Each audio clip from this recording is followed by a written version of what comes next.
Hai teman-teman semuanya, terima kasih sudah klik video ini dan selamat datang di Ragam Cerita. Hari ini kita akan membahas salah satu kasus dari negara Brasil yang terjadi pada tahun 2016 lalu. Peristiwa ini menimpa seorang mahasiswi cantik asal University of Brasilia atau UNB, dan kejadiannya pun terjadi di laboratorium kampus. Nah, penasaran bagaimana kisah selengkapnya? Langsung aja yuk ke ceritanya.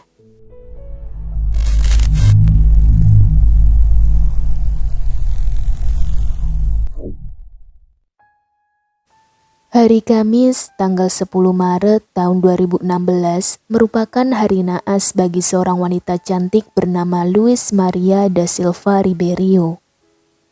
Andai saja dia menolak bertemu dengan mantan pacarnya yang bernama Vinicius Neres, mungkin saja sampai sekarang dia masih hidup. Luis Maria dikenal sebagai gadis yang ceria, baik, pintar, dan juga sopan. Dia adalah mahasiswi S1 jurusan biologi yang sedang magang di Institut Lingkungan dan Sumber Daya Alam Terbarukan Brasil atau IBAMA. Luis dan Neres sama-sama mengambil jurusan S1 biologi di UNB. Mereka berdua digambarkan sebagai mahasiswa yang berdedikasi dan aktif di berbagai kegiatan. Pada tahun 2015, mereka berdua menjalin hubungan namun hanya beberapa bulan saja. Usai hubungan mereka kandas, Luis tiba-tiba menjauhi Neres. Akan tetapi, Neres rupanya belum bisa move on. Dia masih saja terus mengganggu Luis. Sore hari di tanggal 10 Maret tahun 2016, Neres mengajak Luis bertemu di laboratorium kimia UNB dengan alasan mengembalikan jas lab milik Luis yang dipinjamnya beberapa hari lalu. Saat mereka bertemu, Neres menyatakan ungkapan perasaannya bahwa ia masih mencintai Luis. Neres bahkan mengancam bundir apabila mereka tidak bisa bersama seperti dulu lagi. Luis menjadi khawatir dan takut Neres akan bertindak gegabah. Dia berusaha menenangkan Neres dengan cara memeluk sambil mengatakan bahwa dirinya sayang kepada Neres. Namun sayangnya, Neres tidak menanggapinya dengan baik. Neres menganggap Luis berbohong sebab selama putus, Luis mengabaikan Neres dalam waktu yang cukup lama. Perasaan Neres yang selama ini dipendam meluap menjadi amarah. Seketika Neres menjadi agresif.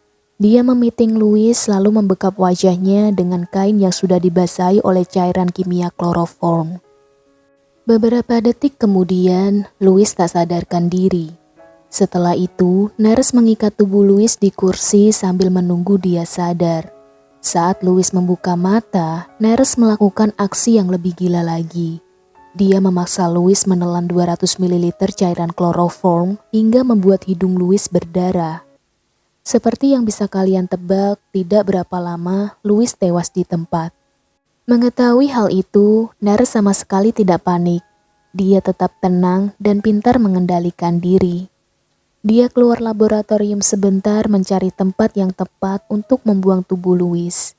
1 jam berlalu, Neres kembali ke laboratorium mengambil tubuh Luis. Sebelum membungkus jasad Luis dengan kasur tiup, Neres melucuti semua pakaian Luis. Yang lebih parahnya lagi, Neres bertindak tidak senonoh bahkan tega membakar wajah serta kemaluan Luis. Habis itu, dia membuang jasad Luis di daerah Cerrado, sektor Klub Utara yang lokasinya tidak jauh dari UNB. Sedangkan mobil Luis ditinggalkan begitu aja di area parkiran kampus UNB. Keesokan harinya, Jumat pagi tanggal 11 Maret tahun 2016, ayah Luis melaporkan kehilangan putrinya kepada polisi sebab dari semalam Luis tidak bisa dihubungi serta tidak ada kabar. Hal ini tentu saja membuat khawatir anggota keluarganya. Diketahui sebelum menghilang, Luis memberi kabar keluarganya pada hari Kamis pukul 8 malam. Luis menelpon dan bilang akan pulang larut malam karena dia ada janji dengan temannya untuk makan malam di sebuah restoran pizza. Akan tetapi setelah dicek, Luis tidak mendatangi restoran yang disebutkan semalam. Sehingga keluarganya menduga pasti sesuatu buruk telah menimpa Luis. Pasca dilaporkan menghilang, polisi, keluarga, serta teman-teman Luis melakukan pencarian. Mereka menyebarkan pamflet dan mengunggah informasi hilangnya Louis di sosial media juga. Satu-satunya clue yang menunjukkan di mana terakhir kali Louis berada ialah mobil Louis yang ditemukan di area parkiran kampus. Ini membuktikan bahwa kemungkinan Louis mendatangi kampus sebelum dia dinyatakan menghilang.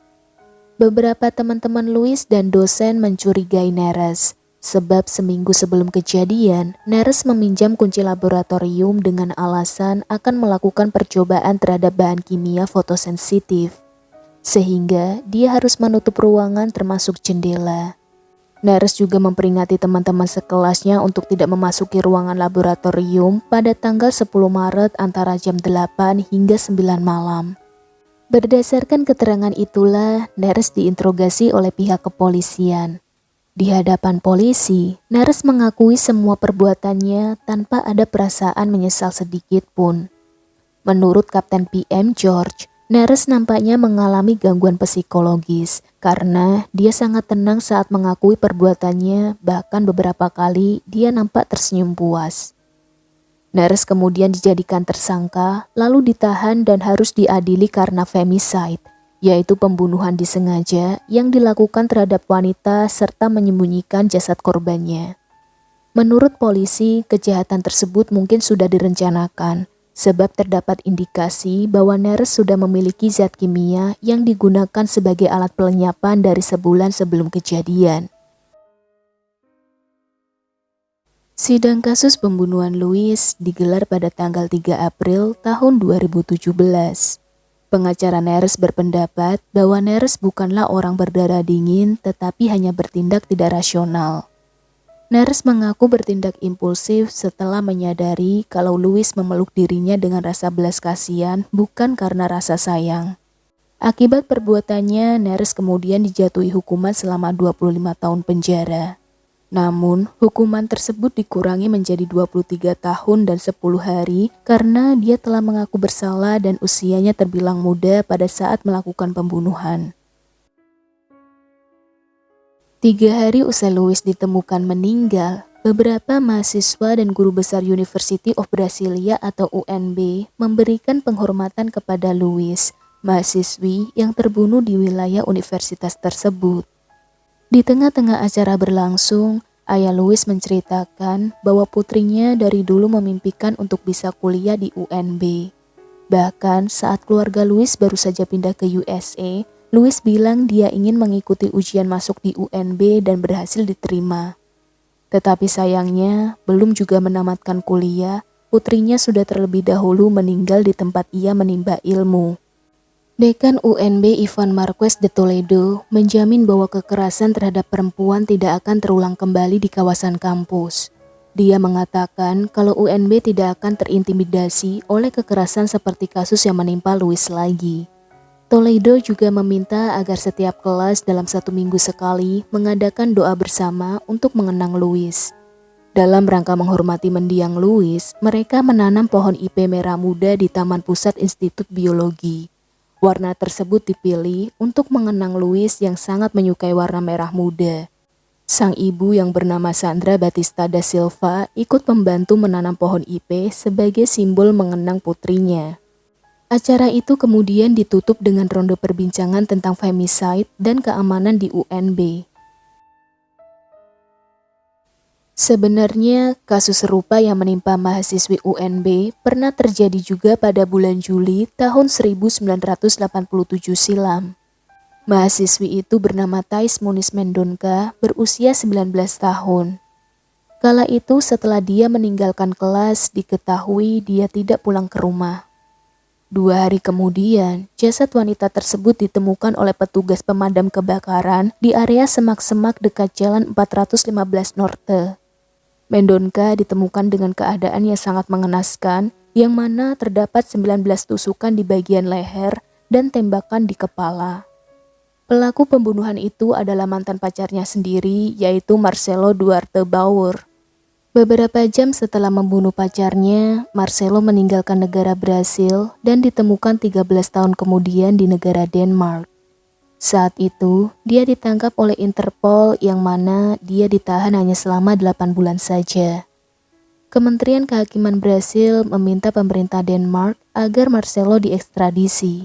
Namun, jaksa pembela Marcelo mengajukan banding ke pengadilan Aarhus sehingga ekstradisi ditangguhkan dan Marcelo pun akhirnya dibebaskan.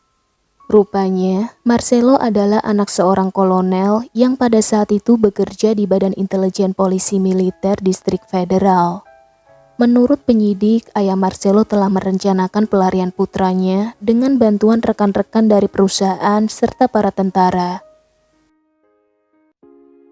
Nah, itulah tadi 2 kasus sekaligus yang menimpa mahasiswi dari universitas tersohor di Brasil. Ternyata pelakunya adalah mantan pacar mereka sendiri. Semoga dari kasus ini dapat menjadikan pembelajaran bagi kita semua.